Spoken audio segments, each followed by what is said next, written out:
Go on, Gorgie, go out. Go wee wee quickly. Go on.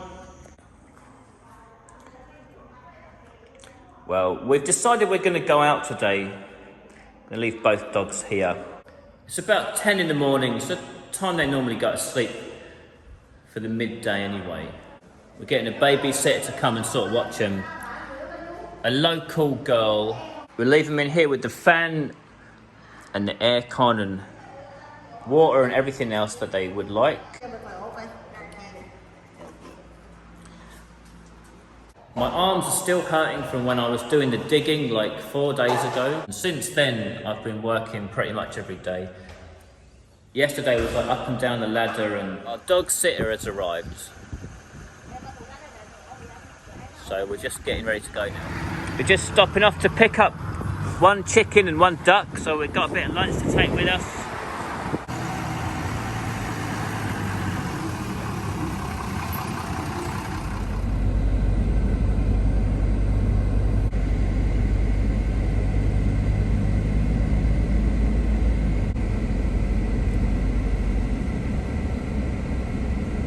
So that's the mountains up there. So after about 20 minutes on the tarmac, we get to this dirt road, which gets very, very rutted. Luckily we got the Hilux. I think I say that to Pen at least once a week.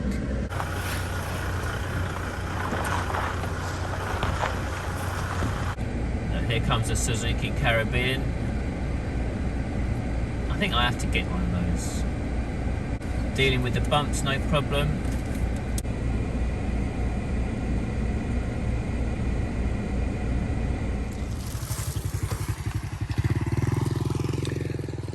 I'll just park in there on the road and then we're going to walk in.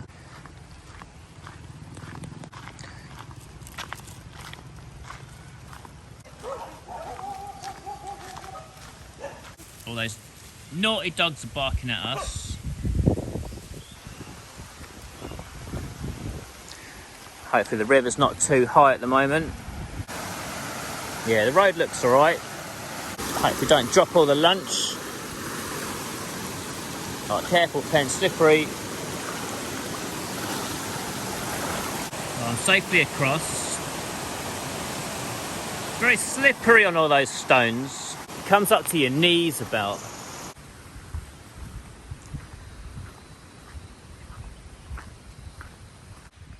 Looks like they've finished the little house more or less. Right underneath the cliffs there. For any new viewers, this is about a 20-rye durian farm. They've got a lot of small trees down the bottom here and then big trees up on the hill there. We're going to have a look at them. Because there's been a lot of rain this year, so like there wasn't a proper dry season, it's been affecting a lot of the fruit production. The durian, the rambutan and the mangkut, the mangosteen. Everyone we spoke to says they're not doing as well this year.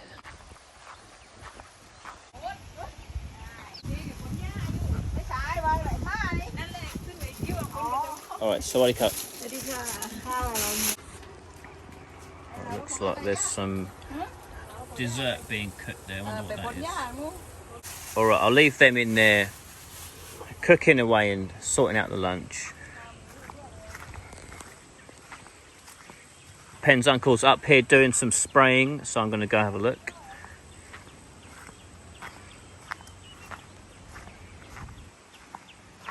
So most of the bottom section of the farm is all small trees. They look to be about, I suppose, a similar age to Pen's one, you know. 2 to 3 years old perhaps. I always forget how old the big ones are. I think they're roughly 12 years old, something like that. See, there's no improvement to this bit of road here. If you remember, this is where all the cars had to slide down before. And these ruts look even deeper now. They're about a foot deep. They should put a bit of concrete in there to help themselves out. Pen's uncle over there, look, he's got his mask on and his spraying equipment going, so just going to see what he's up to a little bit. So that's his spray gun, and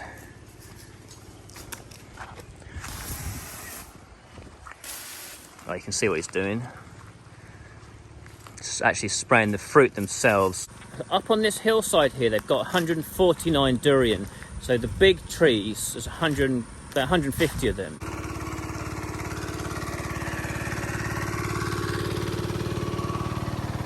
So they mix it all up in these big barrels.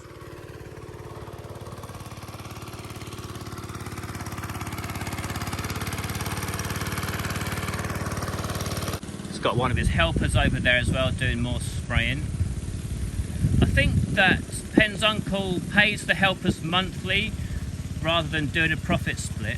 So if you remember the video I made when I was here last year, I was having a casual walk around and I was just looking at the trees and I was doing like a rough count in my head, and I figured he had roughly 100 big trees with 100 fruit on each of those trees, and I did a rough calculation that should come out to about $100,000, which is about 3 million baht or something. So I estimated he should get about 3 million baht, and then that was his target as well. He was hoping for 3 million, and I think it ended up that he got just below 3 million last year.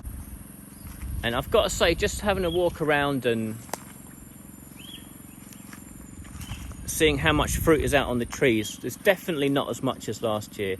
And with the rain, obviously we wouldn't expect that. I think this is the 4th year he'll be harvesting from this farm now. He bought it about, I don't know, 3.5 years ago. So the first year he did well, and then he didn't do very well the next year. He made some mistakes, and then the next year, which was last year, he corrected those mistakes and did quite well again. And then this year it's been raining all the time, so it's down again. So it's up, down, up, down. All right, good doggy, come on. Come on, this way. Quick, quick, quick. No jumping. I think that's one of their dogs. Yeah, I'm standing here with big trees all around me with barely any fruit on this year. You know, very little. I see what's going on here then. What's happening? You cut up all the duck and the chicken? Oh, okay, yeah, look, everything's spread out. I'm hungry now. That walking's made me hungry. Have you given some to the dog? Yeah, it looks like it's satisfied. Sador as well, I like those. Very good. It's good. Alright. I like it. I'm hungry. Just a little bit, because it's too hot, you know. When it's hot, I don't want to eat. I've got hiccups again.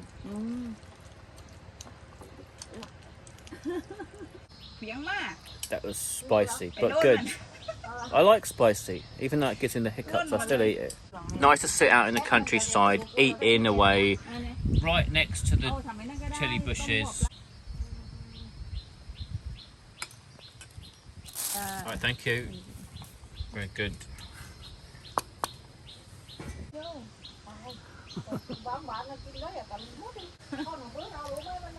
Yeah, very good. Alright. Do it like Mark Wins.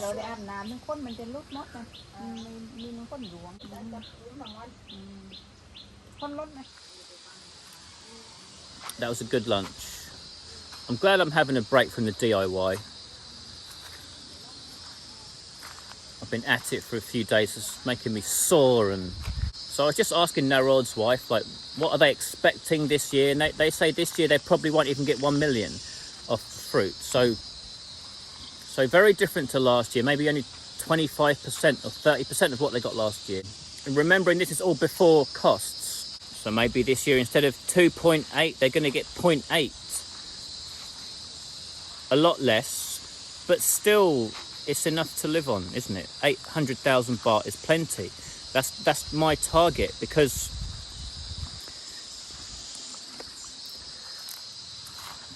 I'm going to say this part in pounds, English pounds, because I can't do the conversion in my head. But mine and Penn's costs roughly are about £1,200 per month, and that's to pay for the farm and our living costs. So if we add 500 on that, so £500 to save every month, you know, saving up a bit for the future or for a rainy day or something like that, then that puts us at £1,700, which adds up to around about 800,000 baht. So that's my target, 800,000 baht. And that's without any attempt at economising or trying to cut our costs down, which of course we can do. At the moment, we just eat out whenever we want. We get takeaways, and when we feel like going out, we go out for lunch, do whatever. And see, that's the other side of all this, which I was kind of talking about before. I think was it in the last video.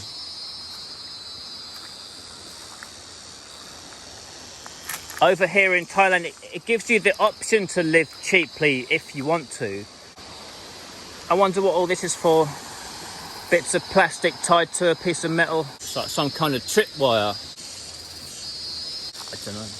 What was I saying? Looks like the spraying is finished for now. Maybe lunchtime.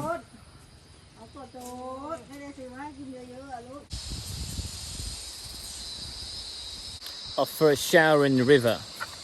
They got a net as well. Sometimes they'll catch a bit of fish in there for dinner. And that wire they've strung along there, they electrify it at night time to keep elephants away.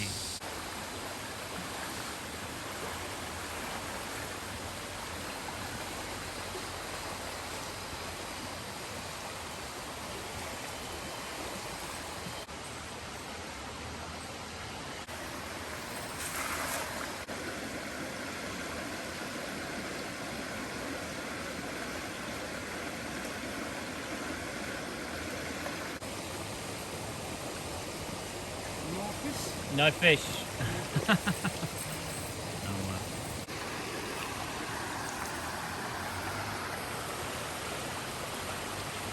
I thought the elephants would come from up that side. They're coming from over there.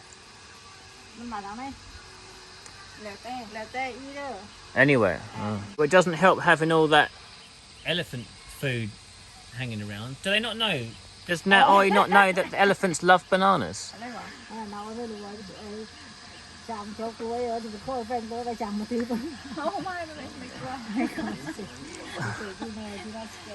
But that's what they're coming for, isn't it?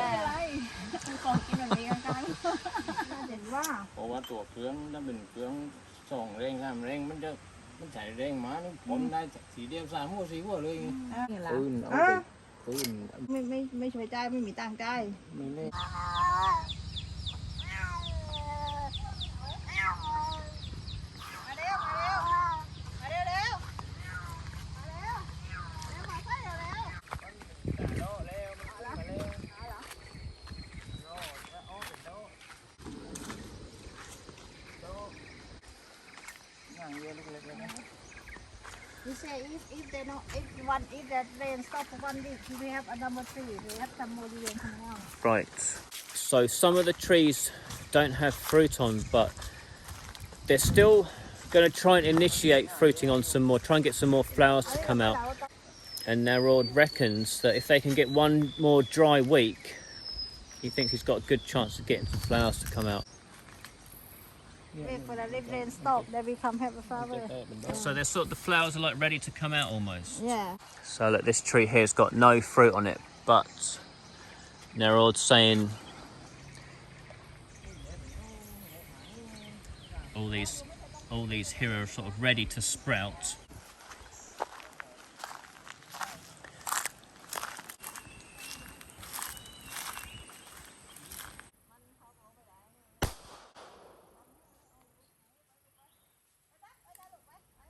You've got to keep everything oiled and lubed and ready, because you never know what could come charging out of the bushes over here.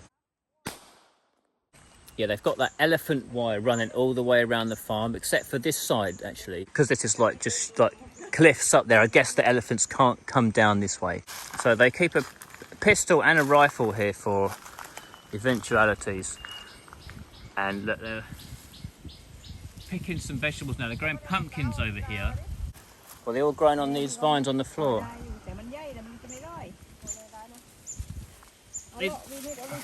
These are pumpkins.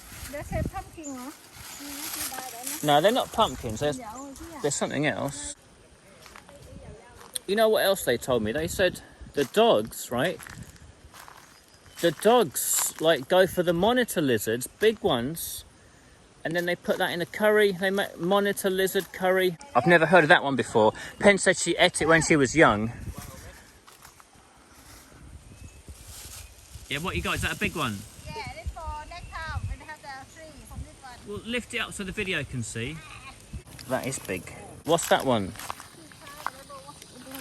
Well, it looks like a big butternut squash. Is it squash? So lots of possibilities for food growing in Thailand. You could economise and cut your bills down if you wanted to.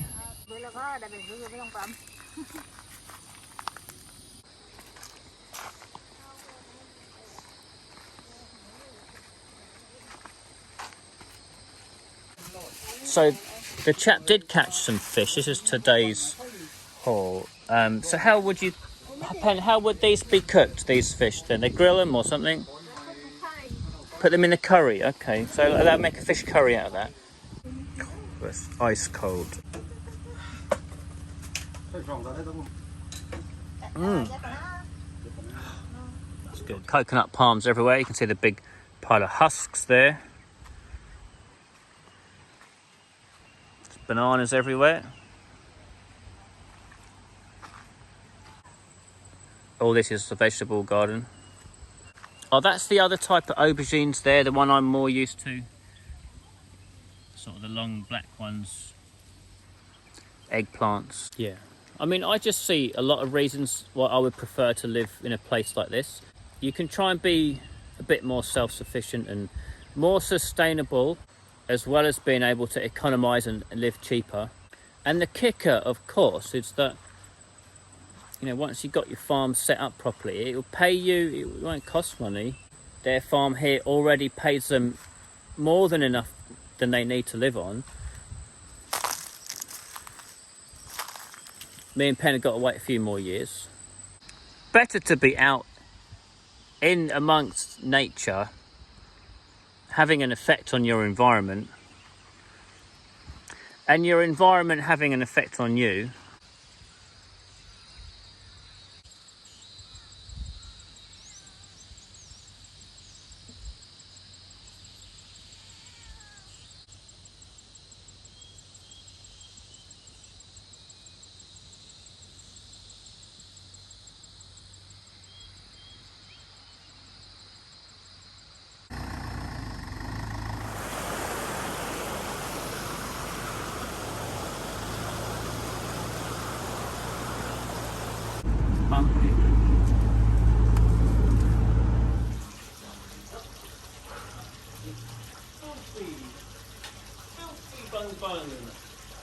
Put them in the water.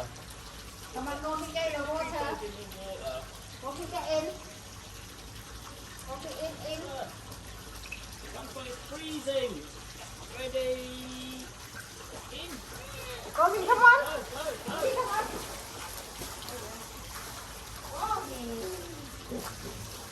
Go, go.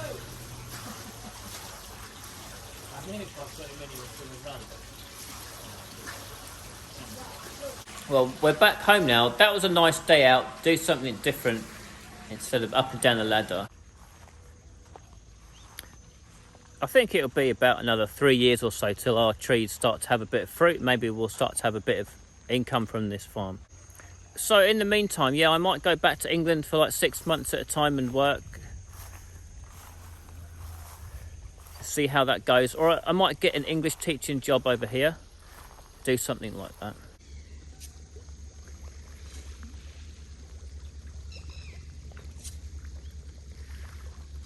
At the moment, I don't really feel like I really want to do that. I'm not sure if I'm suited to like teaching kids, but you never know with these things. It might turn out that it's really good. Maybe I'll enjoy it. So when I'm back in England, I might sort out that TEFL qualification, teaching English as a foreign language qualification. I have a language degree already, and I'm sure everything in the TEFL thing, I know it inside out already. Back at university, we used to do this kind of thing. I had a year of learning this stuff anyway. Pen thinks it's a good thing as well. She thinks like it's good for the local kids at the local school if you go and give something back. She thinks if I go and teach them English, it's like helping them get a skill that they can maybe use to get a better life. I don't know, maybe she's right. I do think sometimes the best way to get what you want is just by giving things to other people. Well, what am I going to get out of it? Well, maybe that's not the most important thing all the time. Maybe I should think about other people.